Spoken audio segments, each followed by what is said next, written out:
সাধারণ মানুষের সরলতাকে পুঁজি করে ব্যবসা করে যাচ্ছে এই ভণ্ডগুলো।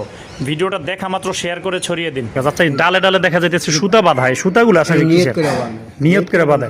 কেমন মানে এটা কি মানে এটা ফজিলত? আপনার এখানে আসছেন শরীর দরবারে আইসা জারাত করছেন, জারাত করার পর আপনি যে কোনো একটা নিয়ত করছেন, নিয়ত করে এখানে একটা সুতা বাঁধছেন, এই নিয়তে আপনার নিজেই এটা অভ্যেস পাইবে।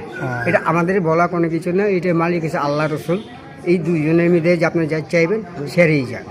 এই সুতাগুলো কোথায় পাওয়া যায়? এই এখানে পাওয়া যায়, দোকানে পাওয়া যায়। এখান থেকে নিয়ে দোকান থেকে নিয়ে পরে এই জায়গায় নিয়ত করে এই জায়গায় বাঁধে না? আচ্ছা আচ্ছা, গাছটার নাম কি চাচা? ওই যে বললাম কাঠগোলাপ। কাঠগোলাপ বলে, ওই ইয়াসিন ফুল বলে। গাছটাও তো মোটামুটি অনেক পুরাতন। হ্যাঁ, এটা 700 বছর গাছটা। 700 বছর, অনেক পুরাতন একটা গাছ। এই গাছটা নিয়ে ফুল পাইবেন, পাতা পাইবেন না, পাতা পাইবেন, ফুল পাইবেন। যেখানে একটা থাকে হয় ফুল আর না হয়তো পাতা। এখন বর্তমানে পাতা আছে, ফুল নাই। ফুল নাই, ফুল আছে, ফুলও আছে। ফুল অনেক, পাতা কম। আবার দেখবেন পাতা বেশি, ফুল কম। এখন পাতা আবার যেই সময় মনে করেন নিয়ত করে একজনে খার হয়, একটা নিয়ত করে ফুল চায় যে আল্লাহ রসুলের যদি দেয়, তাই নিয়ত করে ফুল করে আবার খায়।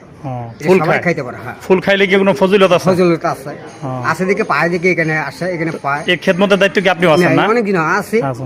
কতদিন যাবত আছেন আপনি আমি খেদমতে? এখানে খেদমতে আমি ছোট থেকে, আমার জন্ম এখানে, আমি থাকি এখানে, আমার ঘর বাড়ি এখানে, এই জায়গায়।